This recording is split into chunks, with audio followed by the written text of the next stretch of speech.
Greetings everyone, it's SolidWorks training session 5, welcome. And the learning outcomes for today, we're going to be creating reference planes and some more advanced skills. We're going to be using the sweep feature, and in conjunction with that we'll be creating some 3D sketches. So once you've learnt all of that, plus all the things that you've learnt in the previous weeks, we'll be building a product with a swept feature. This product here will be your inspiration, the bendy neck light.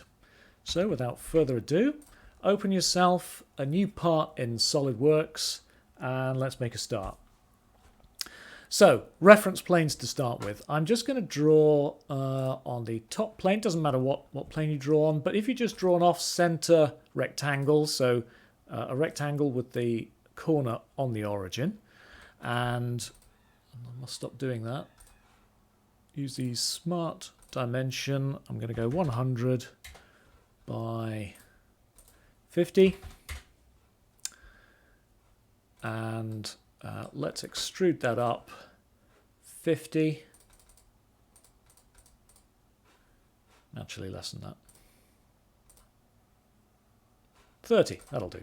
Okay, sizes don't matter that much really, it's just an off-center block that's important. Okay, so what we've learnt so far is that if we want to sketch anything, we need a flat plane, and we've got the system planes here, the front plane, top plane, and right plane, and they're on the sides of this this block. But we've also got faces. We could sketch on that face there. We could sketch on the top, could sketch on the back, whatever. So if you've got faces, you can sketch and create features off them too. But what happens if you want to create some reference planes off this? For that you do need this feature up here called reference geometry. If you click on the drop down you get planes. Before we do that, I'm just going to set up some reference sketch geometry as well. So on the top plane, top face rather, of your box, if you left click, create sketch, Control 8 to view normal 2, click in white space to get rid of the highlight. What I'd like you to do is just get a center line and just draw it horizontally, actually, beyond the block, and then up like that. Okay, in any direction, it doesn't matter. I'll stop doing that. Put some dimensions on. So from there to there, let's put 35. From there to there. Oops. From there to there. 55. And accept. Okay. So we've got a block now with a sketch on top with a couple of construction lines.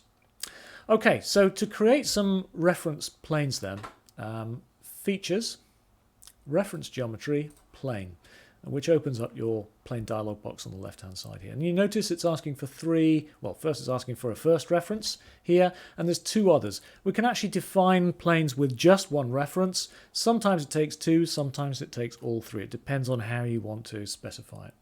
The most common type is just requires one reference really, and it's just off an existing face. So if I want to create faces off this plane here, I can click there. If I wanted to have multiple faces, then I can add multiple faces here, which I will do, and the distance offset is here. So this is the most normal way of creating, or the most frequently used way of creating planes off your existing geometry. So I'm just going to make that 20 millimeter there. So I've got 20 mil offset, and I'm going to say let's have 3 of them. So I'll just increase that. So I've got 3 equidistant planes there. So only that one reference is needed, and we accept there. And you can see it's numbered the planes 1, 2, and 3, and we've got them in the feature tree there. Okay, so far so good. Let's have another look at a different way of creating. So let's open up the plane again. So this time what we're going to do is we're going to find a mid-plane for this block. Now remember, the way I've built this, let's just look at the sketch. The way I've built this, it's not, where is it? There it is. It's not actually centered on the origin. The origin is on the corner there. I've just selected the corner as my reference, just delete that. So because of that, we don't have a plane in the middle, and generally we build things centered on the origin so it gives us our system planes in the middle, and it's really useful. But it's relatively quick to create some center planes using this plane reference feature. So if you just pick opposing sides, it will automatically find the middle. So first reference, let's say this one.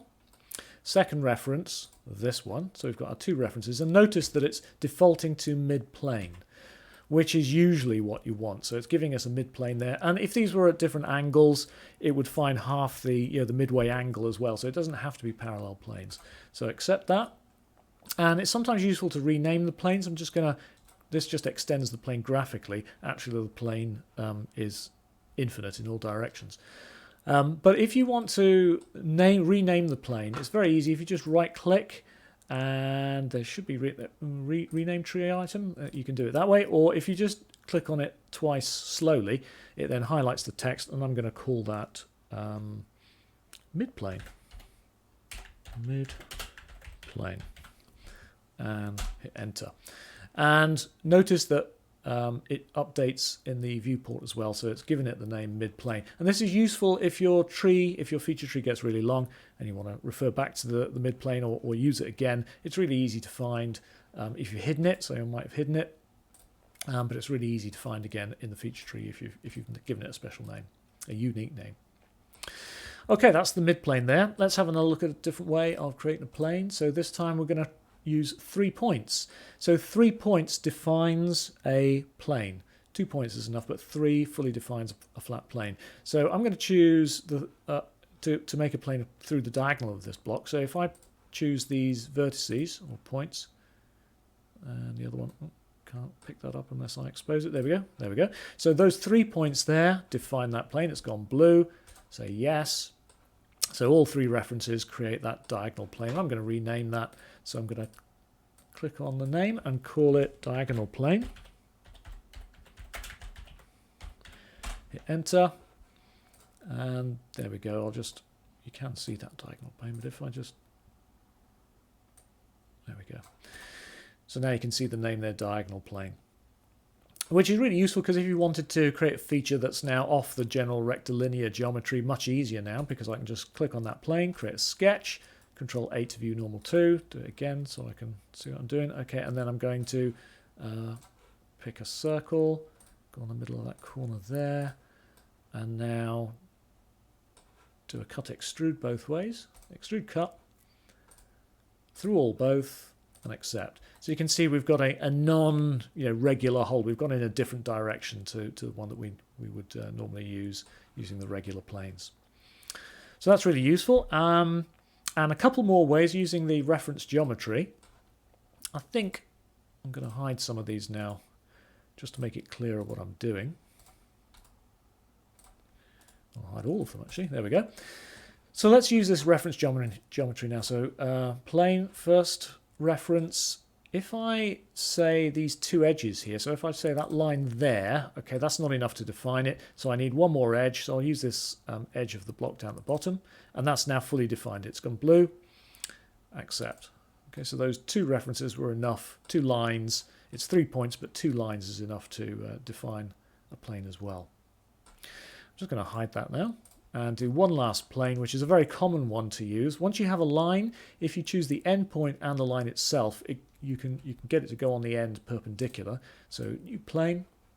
First reference is this line here, and the second reference here is just that end point. And what it defaults to is perpendicular here, perpendicular to this selected line, and coincident there to that end point. So it's really useful because you can create a plane on the end of any line and it will be at right angles to that line. Very useful indeed. Okay, that concludes the reference planes. What I'd like you to do now is just close that down, open up a new part, and we're going to create a path for a sweep. So we're going to create a shape that's similar to a coat hook or a clothes hook. So on the top plane, create a new sketch. You can do any sketch you like as long as it's on this flat plane and it's all connected. It'll be fine. But I'm going to create the shape of a coat hook. And I think if that's the hook element, it's probably going to be a radius of 15, something like that. And then I'm going to go to the 3 o'clock position, just snap to that, come down, and then come out there like that, out there like that, and then there. Okay, and now I'm going to trim with my power trim tool. Oh, I need an extra line. Let's go a line across there. So I've got something to trim to.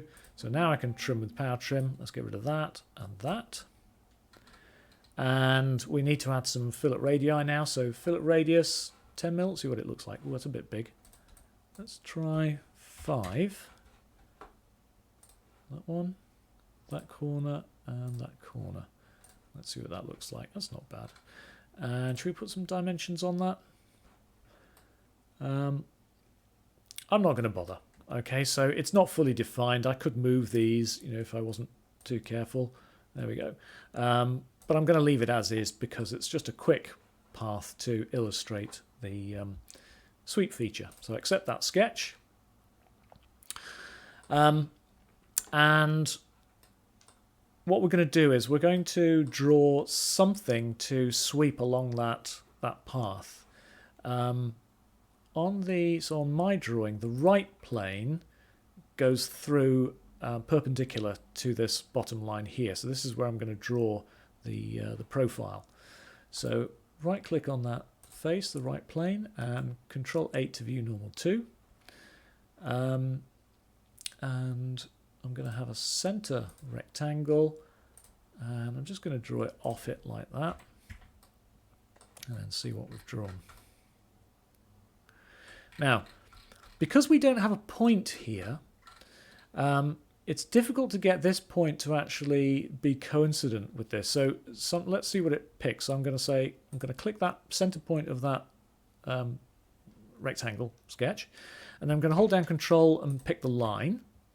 And it's giving us midpoint, coincident, and pierce. It'll be midpoint just by default because I've got the plane in the middle. So if I go pierce, that's a very strong relationship. You can see the icon there, that kind of orange and green one there. That just means that that line goes right through that point. And I'm going to hit Control. Why can't I see? There we go. Hit Control 8 to view normal 2, and I'll put some dimensions on that as well. So we'll make that, 2 millimeters wide or deep, and we'll make that 6. So it's a rectangular wire coat hook.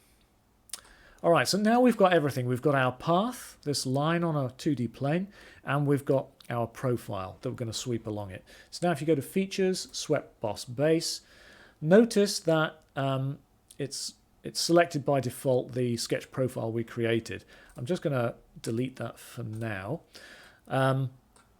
What this version of SolidWorks has is, by default, you can have this circular profile option. So if I click that, I haven't drawn a circle, but it just assumes that you might want a circle. And indeed, most sweeps are with circles, for things like hoses or pipes or wires or something like that. They're usually a circular profile. So all it asks for now is the path. So if I click somewhere on the path, 10 millimeters clearly way too big. Let's go 3 and say yes and accept that. Come on, do it again. There we go. So there we go. Looks like a plastic hanger. Very quick and easy to do. I'm going to edit that now and use the sketch profile instead. So instead of circular profile, I'll go sketch profile, and it has actually kept the selection of the path. That's fine, but it's highlighting the profile. So I now go in and just click on that rectangle that I drew. So now we've got some different options. Notice that we can specify, because I've got the sketch in the middle, I can specify whether it goes to the right, both ways, or to the left. Clearly we want both ways. Accept that. Okay, so there's a nice simple swept profile in the shape of a coat hanger. So normally, if I just edit that again, it's normal to put a sketch profile on the end of a path in the way that we created the plane before. So you would create a plane on the end here and then just shoot it all in one direction. But by starting it in the middle, you do have the option of going one way or the other along the path. So it's two different ways of creating a swept feature. Okay, that's that. So you can close that down and open up a new part.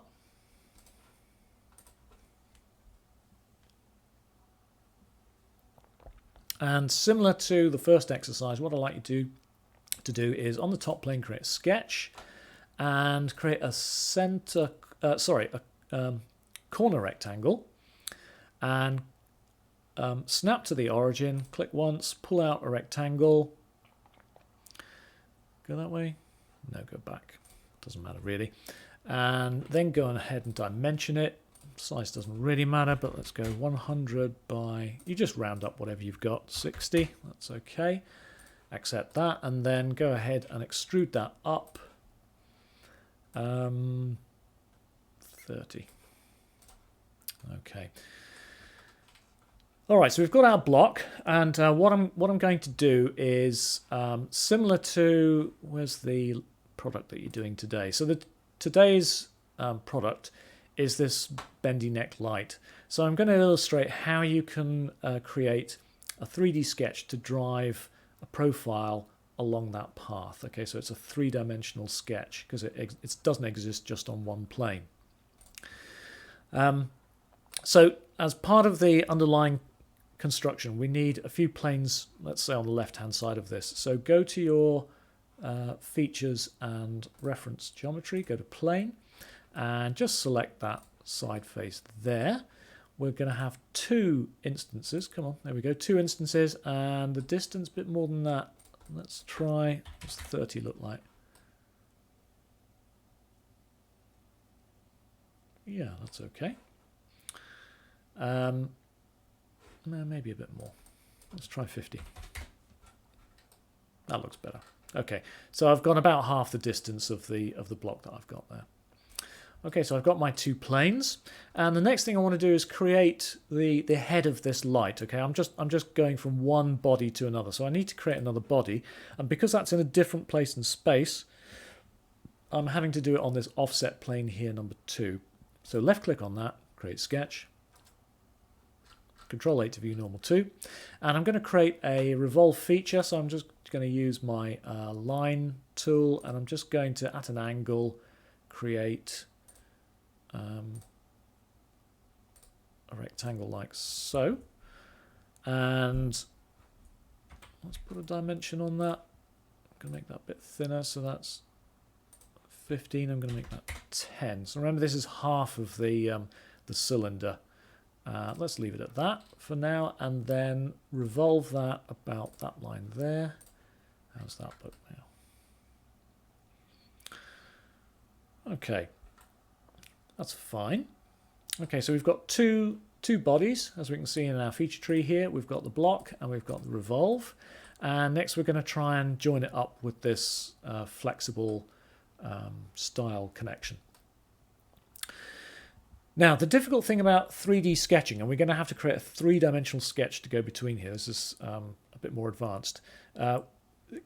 If you can imagine, you know, we can create 2D sketches easily because we can define a 2D plane, but defining a three-dimensional space is really difficult. We can't, with our cursor working on a flat screen, actually pick at some point in the distance when there's nothing to actually choose.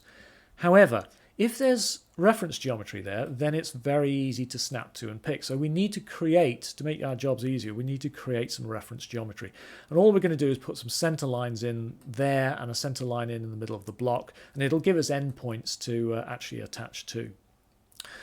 So first of all, we need to create a center line in the block. There are no planes in the middle, so what do? We go reference geometry plane, so between there and there is a mid-plane. We say yes, left click on it and create sketch, Control 8 to view normal 2, zoom in and then draw a center line from the middle of the bottom to the middle of the top and say yes. So now you can see our center line there. I'm just going to hide that plane. Don't need to see that. We want to concentrate on that center line. And I'll do the same thing on the cylinder up here. So right click on that plane, create sketch, view normal 2, and choose my center line. Go from the midpoint to the midpoint and accept. So we've got two construction lines now. All right. So this is the clever bit. We're going to use 3D Sketch now. So if you go to Sketch up here, and the leftmost icon is or field is the Sketch icon. If you click on the drop down, normally we use Sketch, but we're going to use 3D Sketch. If I left mouse click on that, so we start in the feature tree with this 3D Sketch. Notice the difference in the icon ahead of it, and it says 3D Sketch.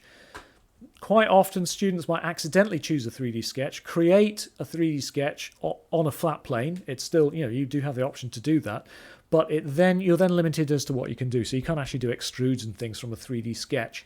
So if something's not working, it may be because you created a 3D sketch when you didn't mean to. However, we have done in this instance, and we're going to use the spline tool as a nice sort of windy curve from this point to this point here. So all you have to do now, and I've got, see it's got working in XY there on the cursor. If I left mouse click with my spline tool on the top of that reference sketch, and then the back side of that head, okay, and then you've got this, it sort of bends out, but if you hit escape, it just accepts those two as being your construction.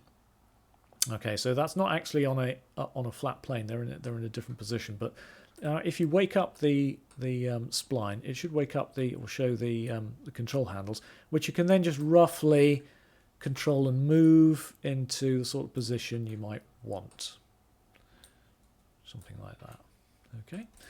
But because we've got these construction lines, we can add tangency. So in reality, if this was a wire or a support or something, it would be coming into our block perpendicular to the top surface here, or you could say tangential to this line. And so we can add that tangent relationship quite easily. So left click on the spline curve, hold down Control to select a second entity, select the construction line, and then select Make Tangent. Okay, and you can see that shot up straight. Okay, so you can increase tangency, or the distance that it is tangent, by pulling on that arrow there. In fact, I'm going to pull it up quite high and then pull this one out just to get a nice 3D shape. There we go. What happens if I pull it up even further? Okay. So we've got a nice loop occurring now. And I'm just going to make this line tangent to this line as well. So that line and that line, make them, oops, that line and that line, make them tangent. There we go, so that's going in nice and straight now. So that's looking good. I'll accept that. So we've got an interesting spline curve now that exists in 3D, and it hits our objects at 90 degrees to the surface, or tangential to the construction line in the middle. So it's coming in at it at a realistic direction. Right, so now we can connect them up with our sweep feature. So go to Sweep, Swept Boss. Let's just go for circular profile. Pick that. That's a little bit too thick. Let's try 5mm. How's that look? Yeah, that's fine. And accept.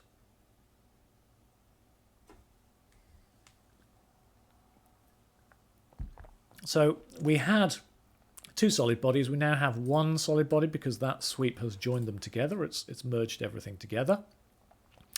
And you can see, looks pretty good, looks natural, and certainly adds a bit of flair to your designs if you start to use 3D sketches to generate some really interesting geometry. We can take this further, though, because we didn't have a great deal of control over the shape of our connecting neck here, our flexible bendy neck, but we could add another control point with this plane number 1 that I put in the middle. So I'm going to just hide that sweep for now. So if we just hide that, oops, I've hidden the whole thing. I can't, okay, so that by selecting the, because the sweep is actually merged with everything, hiding that hides everything. So what I'm going to have to do is actually right click on the sweep and suppress it. Okay, so if I suppress that feature, it just gets rid of that feature. It sort of puts it to sleep. However, I can still access the 3D sketch, but I don't need to at the moment. All right, so the other bit of geometry I'm going to use is to add a point on plane 1. So if you click on plane 1 here, or whatever name you've given it, and click on Sketch. And this time select up here Point. Okay, and I'm going to make a point. I'm not sure where it's best. Let's just try it there. Okay, see what happens. This is going to be a midpoint then that I'm going to force my spline to go through. So it's not going to be a 2-point spline, it's going to be a 3-point spline this time, this being in the middle somewhere. And hopefully that's going to force it to kind of do something, do a loop to loop. Loop the loop? Yeah. So put a complete loop in the middle just to see, make it more interesting. All right, so go back to Sketch and 3D Sketch and pick up your spline tool and try it again. So from the vertical in the block, this time to the point you've created, and then finally the point at the end of the cylinder, and then hit Escape to come out. Click on the spline to wake it up, and then a little bit of fiddling about just to get it roughly kind of the way you want it to point. Okay, so now you see what's going on here. You have to sort of get it into different orientations to start to get it to work the way you want it. So if I extend these 2 arrows now, I'm just wondering if I can... Oh yeah, I think we are getting a full loop there in the middle now. There we go. Okay, so we're getting a kind of like a spring-like shape there. That's looking rather natural and good. We still need to add our tangency though, so that line and that line needs to be tangent. And up on the head, this line and center line needs to be tangent. That's behaved nicely. Okay. So clearly, depending on where you put that construction point will control how this moves, but I'm quite happy with that. It looks quite interesting. I'm just going to hide these planes now so that we can focus on what we're doing, because we'll do something a bit more exciting with this sweep now. So rather than just a round profile, the standard circular profile, we're going to add some shape to this to make it look a bit more funky or give it a different style. So on this plane here, I could draw on this plane, but I'm going to draw on this plane this one here. Create a sketch, view normal 2, and click off the face to deselect it. And I'm going to pick circle, but I'm going to put 2 circles in, like that, and I'm going to intersect them. Now, can I... Yeah, it seems I can. Do you know what? I think I'm going to need a center line there between the middle. I'm just going to wake up the center point of this circle. There we go. So from there to there, it's horizontal. That's good. Now that point and that line, I'm going to make it coincident. Okay, so it's on that. They're both on the same level. I'm going to select that circle, hold down Control, select that circle. I'm going to make them equal here. Okay, so they've got an equal relationship. They're the same size. They're about the right size. So let's just put a dimension on, maybe a bit big. Let's try 4. No. Let's try 5. Yeah, that's better. And then we need this coming over the center. So let's try 2. So from there to the center is 2. That's overlapping nicely. So all I need to do now is to trim away those bits in the middle. I like to keep things nice and neat and tidy. So trim with power trim. So I go through there and I go through there, and that's trimmed that beautifully. Okay, so we've got an interesting profile now. Let's see how that looks when we sweep it. Feature, sweep. It's chosen our sketch profile, so now we want the path, which is that one. And that looks interesting. Let's have a look. Once it does it. Come on. Do I have to? Oh, it's done it. Okay. So there we go. Now, whilst it's an interesting profile, it doesn't look very natural. It just kind of looks a bit forced. And the way to make it a little bit more natural is to introduce a twist into this. And you can do that with sweep. So if you want to edit the sweep, right-click on sweep, edit the feature. And this time, where it says options, just open up the options. And where it says profile, is it under profile twist? There we go. Profile twist, specify twist, or would it be under follow path? No, yeah. Specify twist value. Okay, yeah. So it's specify twist value, and the twist control, we can do it by degrees, but I like to do it with revolutions. So you specify how many times that profile that you created there, how many times it turns throughout the whole path. So let's just, if we watch the preview, it should update as I add a twist. So you can see now we're twisting that sweep, and it's starting to look really interesting. It's starting to give it a sort of maybe a vintage vibe. Let's have 7. See how that looks. Come on. Oh, don't crash on me.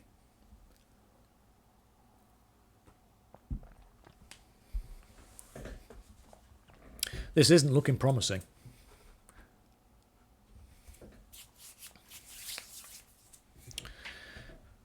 Something like this shouldn't cause it a problem, so I wonder if it's just going to... Ah, it did it. Thank goodness for that. Because I hadn't saved, so let me just do that now. Save as Bendy Light.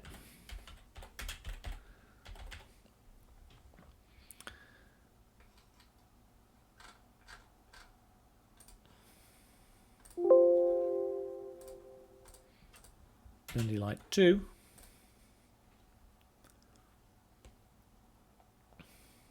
Okay, well, that gave me a slight scare, but you can see the interesting effect you get. Doesn't have to be that severe. I think I've gone a little bit overboard there, actually. I'm going to reduce the number of twists. You get the idea. Really nice feature, quite simple to use, and you can get some quite pleasing effects with it. And for some reason, it's really... My computer's being really slow. Okay, here we go. So, you've learnt everything now, all that you need to be able to create this product, the Bendy Light. So you can see we've done all the elements. You should be able to create the body, you should be able to create the head in a different place in space on a new plane, and you should be able to create this looping, and you don't have to do this loop. And I'd also ask you just to experiment and maybe try different shapes of profile just to change the design and have some fun with it, see what kind of effects you can get. And then please take a screenshot, put it into chat. I'd love to see the designs you've come up with. Yeah, by all means, don't copy this slavishly. You can try something else. By all means, have a go at the knurling here, but it take a lot of computing power and it might take a while. I'm going to be looking at revolve circular patterns and linear patterns next week, I think. So I would rather you didn't for now. Just focus on an interesting design and getting an interesting profile to sweep along that path. That would be great. Any questions, come back into the session, back into the Teams meeting, and I can help you out. Okay, good luck everyone.